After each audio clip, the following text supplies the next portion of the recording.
Thank you so much for joining me this early in the morning. We're going to get started today by using some of our imagination, right? It's a little hard sometimes this early in the morning. I hope you've all had your coffee.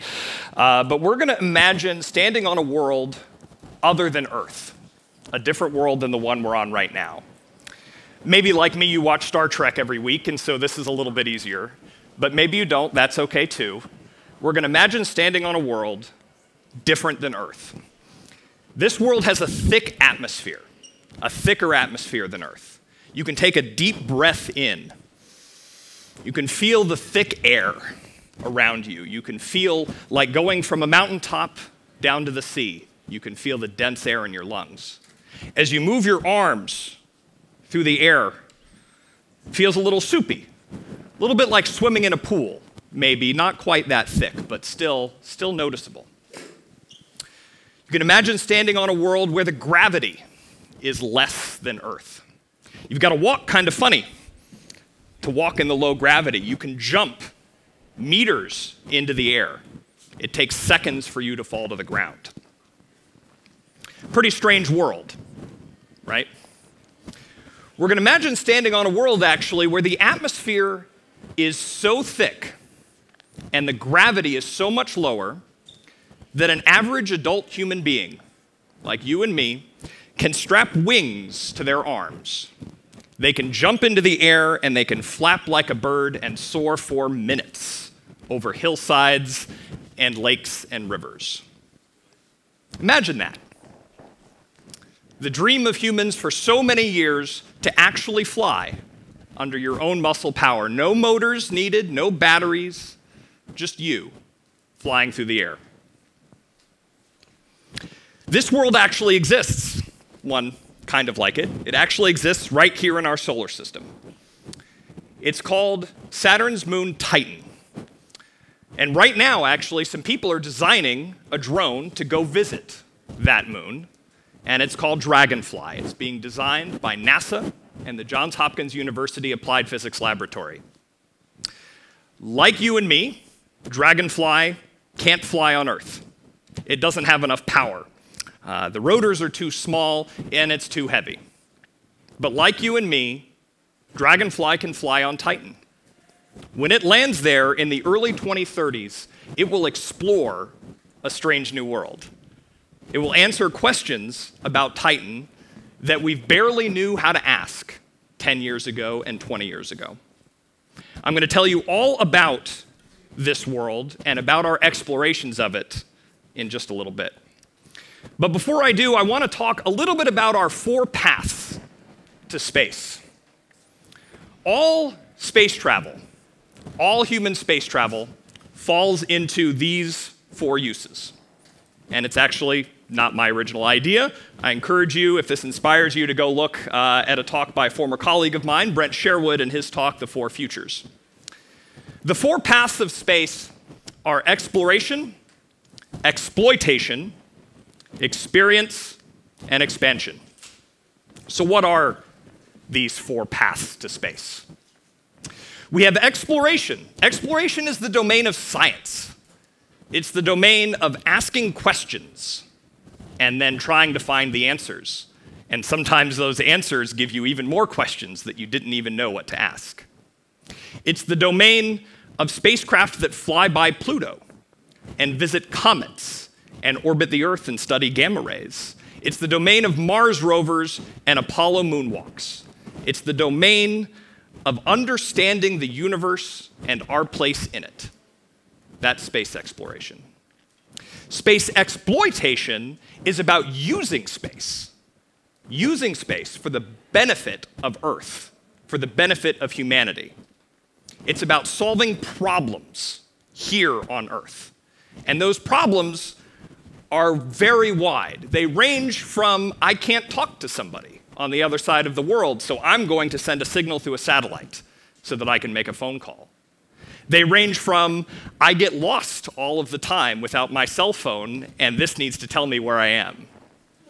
It ranges from a farmer not being able to understand the changes in their farmland, and so they need a satellite that images the Earth every day in order to understand their crop yields. Space exploitation is all about using space to benefit humanity and benefit Earth. Space experiences are all about the individual human, all about understanding and experiencing space, whether that's microgravity, floating around, doing somersaults, or whether that's playing with your food in zero gravity, like all astronauts do. The space experience is about understanding the feel of space. And of course, in the far future, although we haven't really started it yet, we have space expansion. Humanity out among the stars, living on the moon, Mars, space stations and colonies in the far future. We haven't really started this yet. We started to study it. We know a little bit more than we did decades ago about living in space for long durations and the effect that has on the human body. But it's still something we're in the very early days of. I hope to see it in my lifetime, but we're still in the early days. So these are the four paths: exploration, exploitation, experience, and expansion. All uses of space fall into one of these four categories. Now, why is this useful? Why do we care about any of this? It's because if you're working with an organization, or if you're working on your own career, if you're working in this industry, if you're trying to use space, this framework helps you understand the goals of all of the organizations in the world. If you're working with the European Space Agency, if you're working with ESA, ESA doesn't care about space experiences. They don't care about tourism. They care about exploration. They care about sending spacecraft to comets, like the Rosetta mission. They care about the ExoMars rover, which will hopefully launch in a few years. They care about asking questions and trying to find those answers. ESA is a space exploration organization. Similarly, there's companies, let's say DirecTV, right? They're solving a problem. They're solving a problem that most people don't have enough TV channels. And when they solve that problem, they build satellites to do that. They're a space company. And they build satellites to beam television into people's homes. But if you ask DirecTV to go explore a comet, all right, they don't care about that, right? So all uses of space fall into one of these four categories. So as we keep going through this, I want to talk a little bit about myself before I keep going. So why are you even listening to me in the first place here? I'm a software engineer. I'm a computer science person by training, giant nerd for the most part. I'm a software engineer at the Johns Hopkins University Applied Physics Laboratory. It's near Washington, D.C. And as noted before, I'm the flight software lead for the Dragonfly mission that's going to Saturn's moon Titan to explore and fly around over its surface. Previously, I was the director of software engineering for the New Shepard rocket, focusing on space experiences. And I'll talk a little bit about that as well. And I've also worked on some other space programs like the Space Shuttle and Orion programs. So I hope over the next few minutes I can tell you a little bit about some of my experiences in the space industry and about how the future of space can evolve and be used for the benefit of humanity. So space exploration. I'm going to use Dragonfly as our example here. It's the one I know the most about. It's the one I can talk the most about. And why are we exploring at all? Why are we even asking these questions? Why are we even trying to find the answers? So let me tell you a little bit about Titan. Titan is smaller than Mars, but bigger than Earth's moon and bigger than Mercury. It's bigger than a planet, but it orbits Saturn. Its day is about 16 Earth days long. Its gravity is 1/7 of Earth. It's actually less gravity than on the moon. And the surface pressure is 1.5 times the surface pressure of Earth. There's been only one craft that's visited Titan and visited its surface. It's the Huygens probe, built by the European Space Agency. You can see a picture of it up there in the top right in the early 1990s as it was being built. Americans have never visited Titan. Dragonfly will be our first time. You can see some pictures here from Huygens, taken from the Huygens craft, descending through Titan's atmosphere. The haze, the thick atmosphere, that makes it easy to fly, the river channels, the mountains, as Huygens descended to the surface. And then finally, even though Huygens was never designed to actually land on the surface, it made it all the way down and survived for a few minutes on the surface of Titan and took these pictures of some rocks, very small rocks on the surface of Titan.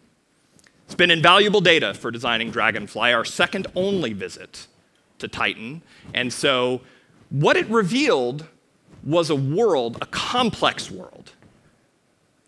And this world has clouds. This world has rain. Not rain like we know it, not water. It has methane rain for how cold it is on the surface. It has lakes of liquid methane that condenses into clouds and rains on the surface. It has complex solar energy interacting with compounds in the atmosphere, combined with an atmospheric wind transporting materials all over the surface of Titan. You can get some really complex chemistry. There's a measure of it over on the left. Earth has some really complex molecules, some really big molecules. Took a while to build, like DNA, right? We all have DNA in us. Titan, we don't expect to find DNA there. It'd be cool if we did, but we don't expect to. But Titan has extremely complex chemistry going on because of all of the complexity in the atmosphere, because winds can move things around and mix them, because impacts can add energy to the bedrock water ice. It means that we can get prebiotic chemistry in the atmosphere and surface of Titan. We can see compounds on Titan that may be like the building blocks of life here on Earth 4 billion years ago, before the very first cellular life arose.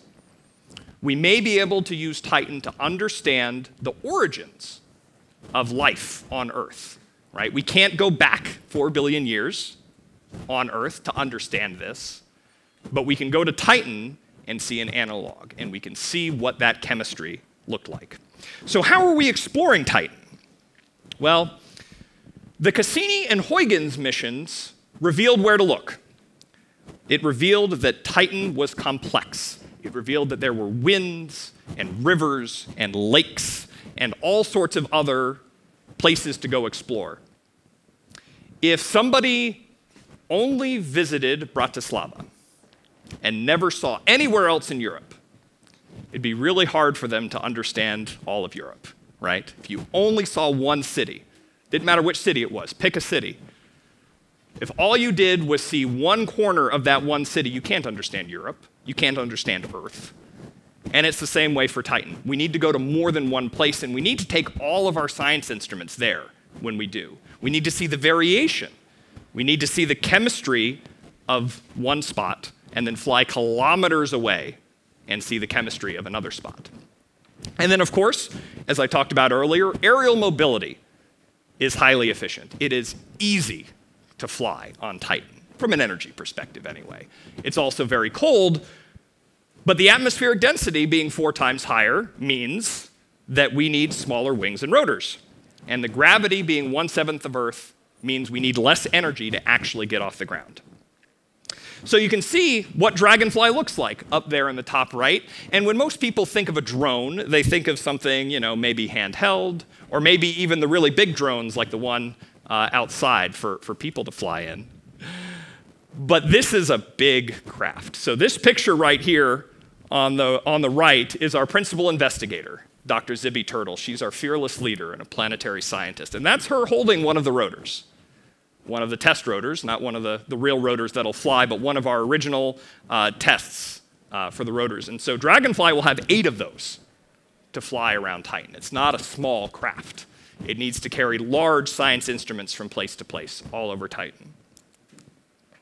So how are we analyzing Titan when we do that? So here's a cutaway view of some of our instruments. We have Dragomet, the Dragonfly Geophysics and Meteorology package.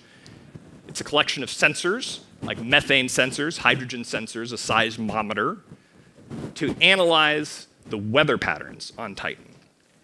We also have two different instruments that work together, the DRAMS and DRACO instruments, the Dragonfly Mass Spectrometer and the Dragonfly Drill for the acquisition of complex organics.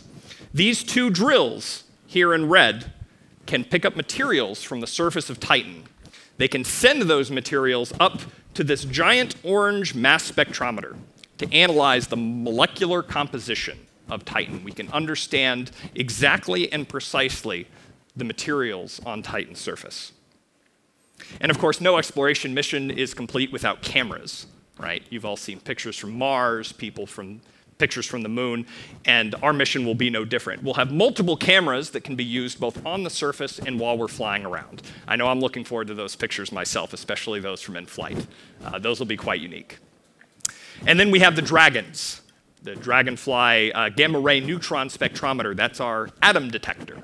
And so that will allow us to detect the atomic composition, bulk elemental composition, below the surface of Dragonfly as we fly from place to place. So where on Titan are we going? Titan's a big place. We got to pick somewhere to go land. So what you see here is in the background is a global view of Titan, global map of Titan. Titan has dune seas, like a desert, rolling dunes around its equator. There's also a crater, an impact crater called Selk. Selk crater right around the equator, and you can see it right there. And so we're going to go and land in those dune seas. There's a couple different reasons for that. Number one, we expect the wind transporting materials over Titan's dune seas to give us material from all over Titan, give us a variety of materials to analyze. We also expect that, like the deserts on Earth, like the Namib Desert in Africa or the Yuma Desert in California, we hope there's not going to be all that many rocks there, because of course when we get there we're not going to have a landing pad. There's no concrete waiting for us, so we have to find our own landing site, and we expect the areas between the dunes to be the safest places for us to land when we first get there. So we're going to land in a place 100 kilometers or so wide, big uncertainty.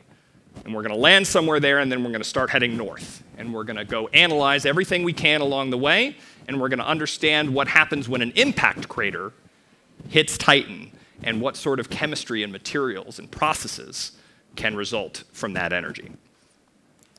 So what's so hard about exploring Titan?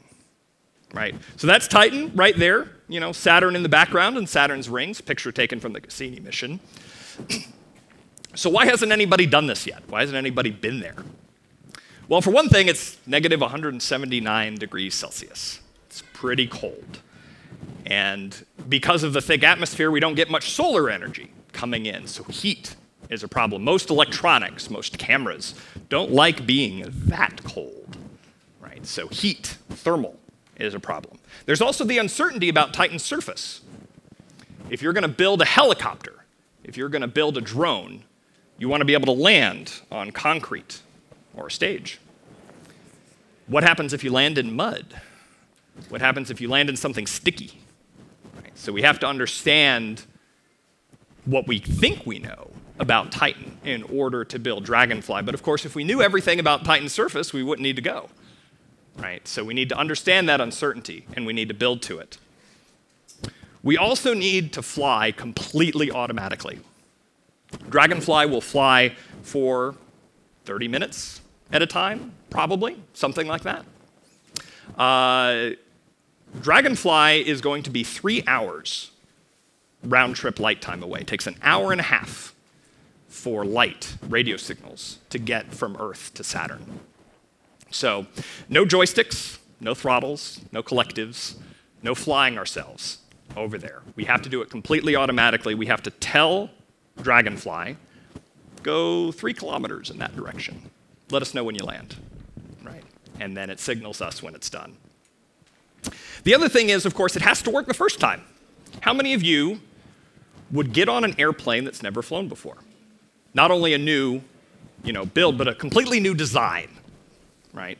Completely new design of an airplane, never flown before. There's some people whose job it is to do this, test pilots. How many of you would do it?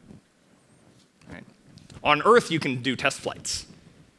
You can fly slowly. You can fly with very specialized pilots. that have their own intelligence and skills and experience to be able to respond to emergencies. But Dragonfly is going to fly for the very first time on Titan. Like you and me, it's too heavy to fly on Earth. And so it's going to fly for the very first time on Titan, and it has to work. So some more numbers for Dragonfly. It's 850 kilograms, thereabouts, 3 meters long. It's going to fly for 30 minutes, and it's going to fly for kilometers at a time when it does so. And it's going to do all of this over 1 billion kilometers away. So let's go back to exploration, right? So exploration, as opposed to exploitation or experience or expansion. What makes space exploration successful? Science. It's asking questions. It's trying to find the answers. The point of Dragonfly is not to fly around Titan. Right? It's not. That's not the point of Dragonfly. The point of Dragonfly is to figure out what Titan is made of and what processes shape it. We're going to go fly because in order to answer those questions, we have to visit multiple places. But it starts with the science. That's what drives the decisions on a mission like Dragonfly. Whether it's flying by Pluto or visiting comets or sending humans to the moon, space exploration starts with scientific questions that people want answers for. Right? That's what makes exploration successful. So there's also space experiences, so I'm going to talk about that a little bit. The space experience, the New Shepard suborbital rocket that I had the immense pleasure of working on. It's a rocket, goes straight up from the Texas desert, carries people on board, 6 people, huge windows. Capsule comes down on parachutes, rocket comes down and lands. I want to talk about a few of these pictures in the middle, though, right? So this guy looks pretty happy, right? Looks pretty happy, enjoying himself, floating in 0G for the first time. But it's actually the picture at the top that I want to talk a little bit more about. I don't know if many of you can name who that is, famous person. He's looking away from the camera, but that's William Shatner. That's James Kirk, Captain Kirk from Star Trek. The reason that I wanted to talk about him and show that picture of him looking out at Earth from space is not because he's a sci-fi actor. It's actually because he's 90 years old in this picture. The oldest person, actually, to fly in space. But not just that. William Shatner was 30 years old when Yuri Gagarin first flew to space. When the very first object, human-made object, crossed the Kármán line into space, it was a German V-2 rocket in World War II, William Shatner was a teenager. 30 when Yuri Gagarin flew to space. Alan Shepard, Alexei Leonov, Neil Armstrong, all the famous astronauts after that. He saw all of that. He saw astronauts being given a ticker tape parade. And then he lived long enough to get a phone call. He said, hey, do you want to go to space? Right? That's pretty spectacular when you think about it, right? To live through the entire history of human space travel. To live long enough to get a phone call that says, hey, do you want to go to space? Right? Gives me some inspiration for what we might see in our lifetimes. Right? What phone call might you get at age 70? You want to go to the moon? Right? Maybe. I hope so. Right?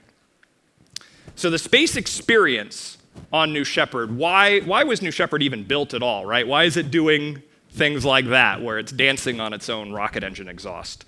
New Shepard is all about rapid reuse and lowering the cost of access to space. It's about having a large payload to take people up and science experiments as well. It's about safety and human systems. It's about making sure that the space experience can be as safe as possible. But it's also about the overview effect. The overview effect, what's that? The overview effect has been noted for many years. When astronauts come back from space, they see the black sky, and they see how thin the atmosphere is over the Earth. They see no borders.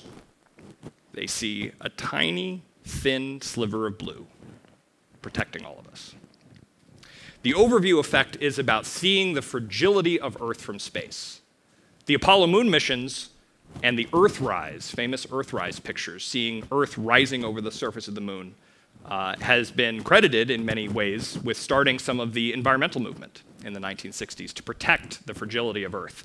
So New Shepard and space experiences in general are all about making sure that people can understand how fragile Earth is and how it needs to be protected. But if space exploration is all about science, then what makes space experiences successful? Why do we, if you're going to go build a space experience, if you're going to go build your own version of New Shepard, what makes it successful? Well, the first thing is obviously safety, right? You can't send humans into space regularly if it's unsafe. So you need to do things like test your abort systems, and you need to do flights like there on the bottom left, where there's just a mannequin on board. We named him Mannequin Skywalker. And he flew to space multiple times, measuring all of the accelerations and velocities of flying in space to make sure that it was safe for humans. It's, of course, also like playing with your food. NASA astronaut, professional astronaut here, doing his job, being a serious scientist, playing with his M&Ms in space. And it's also about looking at the world. Right, it's looking out the window, seeing that thin blue line just barely there in that picture, and how fragile the Earth is, and the need to protect it.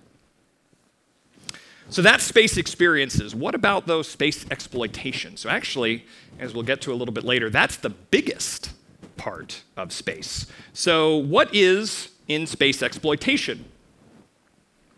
Right, so I've got a couple of things here, right, ranging from the very first satellite to send a transatlantic television signal of US President John F. Kennedy giving an address in the early 1960s.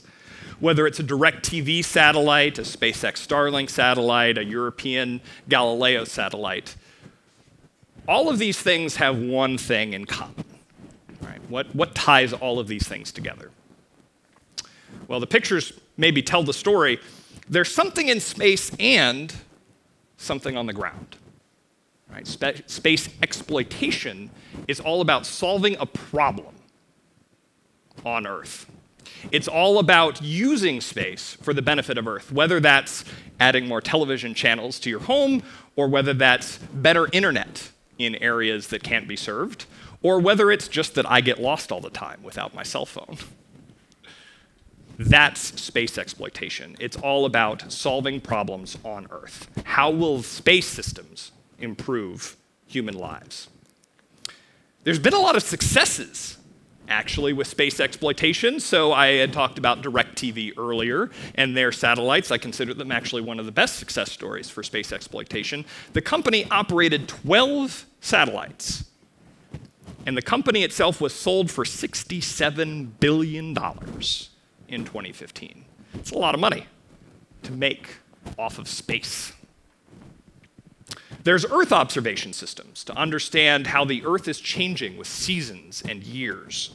Planet Labs has a constellation of dozens, now I think hundreds, of small satellites imaging the Earth, all of the Earth, every day. They're making over $100 million a year. They're a public company in the United States. They have over $1 billion of market cap. They're just taking pictures of Earth and helping humans on Earth understand the changes in the world. Also, sometimes one of the problems that space can solve is I don't have enough music in my car. Right? Satellite radio, Sirius XM. So that's a satellite launching from Sirius XM on a SpaceX rocket, and they're making over $1 billion a year in revenue as well. It's a space company, right? Not a music company, they're a space company. They're using space to benefit Earth. So these are some of the successes that have already been happening in recent years, in recent decades, using space for the benefit of Earth. What about tomorrow, though, right? So there's a lot to look forward to here. Space exploitation tomorrow, space-based solar power, right? Using large solar arrays on Earth, or in orbit of Earth, and sending power with microwaves down to the surface, solving energy problems using space. Solving material problems by going out to asteroids and mining asteroids. All of these things are at least a little while in the future. But again, they all have one thing in common. They're all using space to benefit Earth. So that's space exploitation. What about that last one, that expansion, right? So one day, humans will go off into the solar system. At least I hope so. Right? Maybe we're going to build bases on the moon. Maybe we're going to build cities on Mars. Maybe we'll have huge rotating space stations. A lot of people arguing over which one's which, right? Which is the best way to go. I say all of them. But that's space expansion. It's a long way in the future. I hope to see some of it in my lifetime, but this is really the future here, right? Is using space for the benefit of all of humanity. So we have all of these four things. We have these four paths. We have exploration, exploitation, experience, and expansion. So what does the actual space economy look like then? What are we actually spending our money on? Well, this was a study from 2016 on the space economy. Space exploration, science, is 10% of the global space economy. It's divided mostly into governments, NASA, ESA, right? Those sorts of organizations, asking science questions, spending money in space to answer questions about the solar system and about the rest of the universe. Space exploitation is 89, 90% of all of the money that we spend in space. Most of the money that humanity spends on space is actually spent on benefiting Earth directly, solving problems. Some of those problems might be that you don't have enough TV channels at home. They might be that you don't have enough music in your car. They may be that you don't have good enough internet access in your home. But it's all about using space to solve those problems. The space experience, the space tourism, the going up into space and experiencing the overview effect, it's like 1% of the current space economy, right? It gets a lot of news, of course, as it should. Humans going into space is always going to be newsworthy for at least a little while longer. But it's really a very small part of the pie, right? And then, of course, space expansion, not really started yet, 0%. So what makes the news in all of this? What do you see on the news when you look at space? Do you see joyrides? People going up into space for a week, playing with their M&Ms, coming back to Earth, talking about how cool it was? Or do you read the news about another company that is helping increase crop yields on Earth using space data from satellites? Or a better weather prediction from a weather satellite that spots a hurricane or a big storm? That's the space exploitation. That's where the money is in those systems and understanding how to use space to benefit life on Earth. So I want to end with a question for all of you. Which path will you take? Are you going to work on asking questions about the solar system, about the universe, and then trying to answer them? Whether with a planetary probe or a big telescope or some other use of space, science, right? Or are you going to work on space experiences, helping more people understand the overview effect, experiencing zero gravity, playing with their food?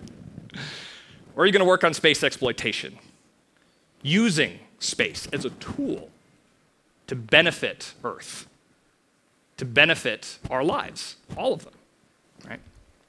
Or maybe you'll be one of the very first people to design a city on the moon. If so, I hope you invite me to live there. That's all I have. Thank you very much to the organizers of Slovakia Tech and to the US Embassy in Slovakia that invited me to be here. I really appreciate it, and I appreciate your time. Thank you very much.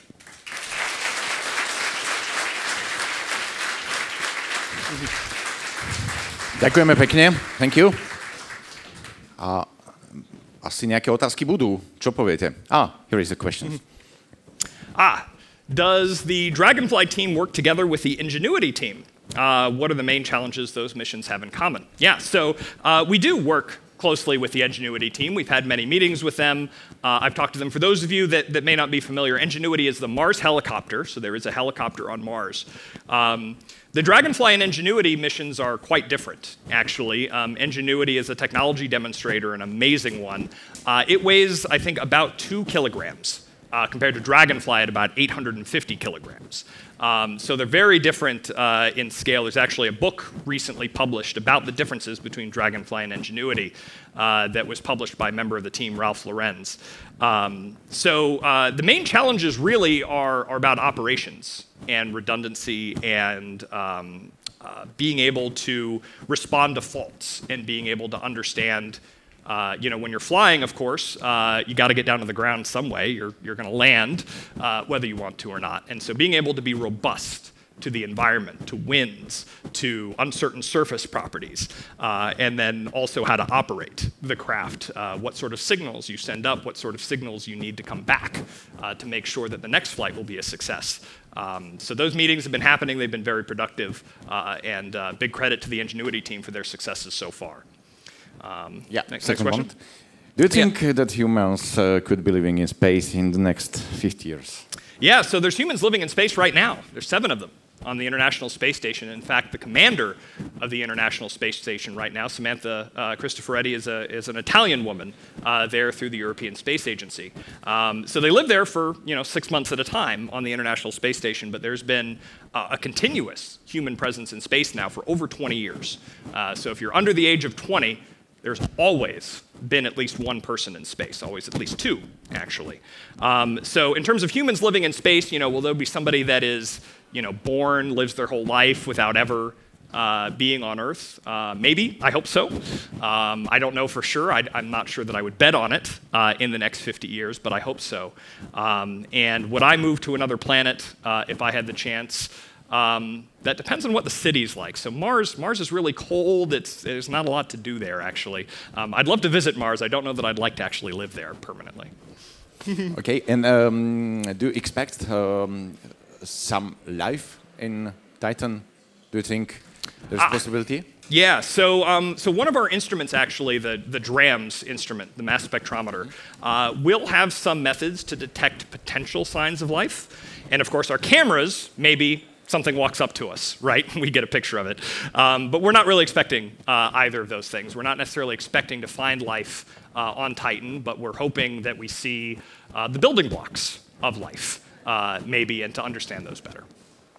And one question, expected lifespan of Dragonfly. Yeah, so we expect the primary mission to last about 3.5 years. All right, so it's a pretty long time that we expect to be on Titan, but that's in part because it takes about 6 or 7 years to get there in the first place. So it'll take a long time to get out to Saturn, and then another 3.5 years or so on the surface. And then after that, hopefully it'll keep lasting longer. A lot of missions last longer than their designated lifetime, so hopefully we'll get even a few more years after that. And 3.5 years Earth time or Titan time? Earth time, yes, 3.5 Earth years. Okay. Yeah. How long does it take to get to the Titan? Yeah, so from a project management point of view, well, let's see. So we originally started working on the Dragonfly mission, I think in 2016, was when the first small team was formed. It wasn't awarded, officially started as a NASA mission until 2019. We will launch in 2027, and we'll get to Titan in the early 2030s. So 2016 to 2030s. Yeah, it's a pretty long time for these kinds of missions. Okay, and what about some numbers and from the Titan, when we can expect it to 2030 or 2040? Yep, early 2030s is when we'll land. We're still working on the trajectory and making sure that it's the right one, but it'll be in the early 2030s. Yep. Okay.